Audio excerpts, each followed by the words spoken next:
তো গাইস আজকে কিন্তু তোমাদের একটা নতুন জায়গায় নিয়ে যাব হাবড়াতে, হাবড়া V2। তো চলো, আমি গাইস বেরিয়ে গেছি, এখন রাস্তা ওয়েট করব, একজন আসবে তো তার সাথে তোমাদেরকেও নিয়ে যাব V2তে। তো চলো, অপেক্ষার পরে সে কিন্তু চলে এসছে। তো গাইস এই যে এই দেখো, লজ্জা পাচ্ছে, লজ্জা পেলে হবে না কিন্তু ভিডিও করতে গেলে। একদম, চলো যাওয়া যাক। আমরা তাহলে এখন কোথায় যাচ্ছি? V2তে যাচ্ছি। অনেকদিন ভাবছি যাবো তো আজকে যাওয়া যাবে। এখন আমরা রেডি হয়ে গাড়িতে করে যাচ্ছি V2তে, যেহেতু একটু ঘুরতেও ইচ্ছা হচ্ছে তো সে কারণে। প্রীতম গাড়ি চালাচ্ছে, এটা আমারই গাড়ি, ও গাড়ি আজকে নেয়নি। তো আমরা রেডি হয়ে যাচ্ছি V2তে, তোমরা দেখতে থাকো আমাদের ব্লগটা।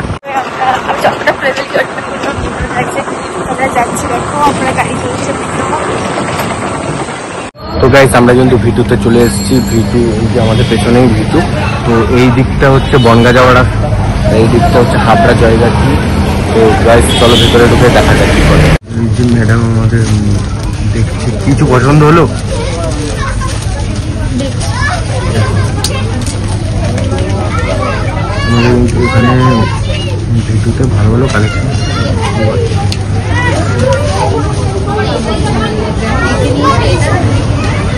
মেয়েদের এখানে কালেকশন খুবই ভালো।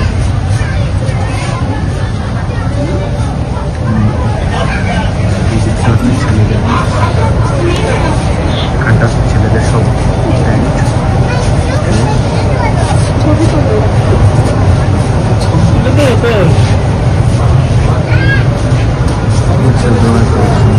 এখানে কিন্তু অনেক রকমের কালেকশন আছে, দেখতে পারো।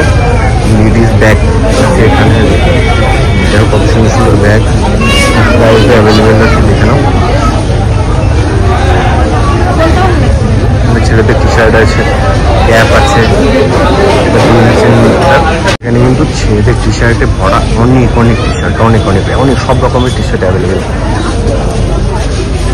আমরা কিছু ওখান থেকে কিনি, কারণ ওখানে প্রচুর ভিড় ছিল, তো আমাদের আর কিছু কেনা হয়নি। তো আমরা এখন একটু ঘুরতে যাচ্ছি, তারপরে চেষ্টা করছি এখানে ট্রেনে যাওয়া, না হলে আর একটা বাজার কলকাতা যাওয়ার।